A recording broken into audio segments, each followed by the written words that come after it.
Guys, welcome back. അപ്പോൾ ഇന്ന് നമ്മൾ ട്രെൻഡിങ് ആയിരുന്ന ദുബായ് ചോക്ലേറ്റ് വാങ്ങാനാണ് കേട്ടോ പോകുന്നത്. ഞങ്ങളിവിടെ വന്നിട്ടുള്ളത് ചോക്കോലാഡ് ഫാക്ടറിയിലാണ്. ഇതിൻ്റെ തൊട്ടടുത്താണ് കേട്ടോ അവരുടെ ഫാക്ടറി വരുന്നത്. നമുക്ക് അതിൻ്റെ ഉള്ളിൽ കയറാൻ പറ്റില്ല. ഞങ്ങൾ പല പ്രാവശ്യം ഈ ഒരു ചോക്ലേറ്റ് ട്രൈ ചെയ്തിട്ടുണ്ടെങ്കിൽ കൂടി ഈ ഒരു ടേസ്റ്റ് വേറെ എവിടെയും കിട്ടിയിട്ടില്ല കേട്ടോ. പിസ്താഷ്യോ കുനാഫ മാത്രമല്ല കേട്ടോ ഇവിടെ ഉള്ളത്. ഇവിടെ പല ഫ്ലേവേഴ്സും ഉണ്ട്. Lotus Biscoff, cotton candy, Nutella കുനാഫ, കാരമൽ, അങ്ങനെ കുറേ ഫ്ലേവേഴ്സൊക്കെ ഇവിടെ ഉണ്ട് കേട്ടോ. പിന്നെ കുറേ ഹാമ്പർ സ്വീറ്റ്സ് വെച്ചിട്ടുണ്ട്.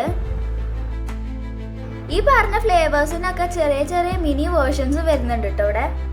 സാധാരണ നമ്മൾ കടയിൽ നിന്ന് വാങ്ങണാട്ടി റേറ്റ് കുറവാണ് കേട്ടോ ഇവിടെ. പിന്നെ ഈ ഒരു ഷോപ്പിന്റെ ആംബിയൻസ് നല്ല അടിപൊളിയാണ് കേട്ടോ. അപ്പോൾ തന്നെ നമ്മൾ ചോക്ലേറ്റ്സ് ഒക്കെ വാങ്ങിയിട്ട് നേരെ പോവാണ്. ഞങ്ങൾ നാട്ടിലേക്കും കൂടി കൊണ്ടുപോകാനാണ് ഈ ചോക്ലേറ്റ്സ് ഒക്കെ വാങ്ങിയത്. ഈ ഒരു അൺബോക്സിംഗ് വീഡിയോ ഞങ്ങൾ ഷൂട്ട് ചെയ്യുന്നത് നാട്ടിലെത്തിയതിന് ശേഷമാണ് കേട്ടോ. സംഭവം നല്ല അടിപൊളി ടേസ്റ്റ് ആയിരുന്നു കേട്ടോ. നല്ല പ്രീമിയം ക്വാളിറ്റി ബെൽജിയൻ ചോക്ലേറ്റിൻ്റെ ഉള്ളിൽ നല്ല റിച്ച് ഫ്ലേവേർഡ് ആയിട്ടുള്ള പിസ്താഷ്യോ കുനാഫ വരുമ്പോൾ തന്നെ നല്ല ടേസ്റ്റ് ഉണ്ടായിരുന്നു. അപ്പോൾ ഇതുവരെയായിട്ട് ട്രൈ ചെയ്യാത്തവരുണ്ടെങ്കിൽ എന്തായാലും ട്രൈ ചെയ്യാം. അപ്പോൾ ഇന്നത്തെ വീഡിയോ ഇത്രയേ ഉള്ളൂ. എല്ലാവർക്കും ഇഷ്ടപ്പെട്ടെങ്കിൽ ലൈക്ക് ചെയ്യുക, ഷെയർ ചെയ്യുക, സബ്സ്ക്രൈബ് ചെയ്യുക. So thanks for watching the video.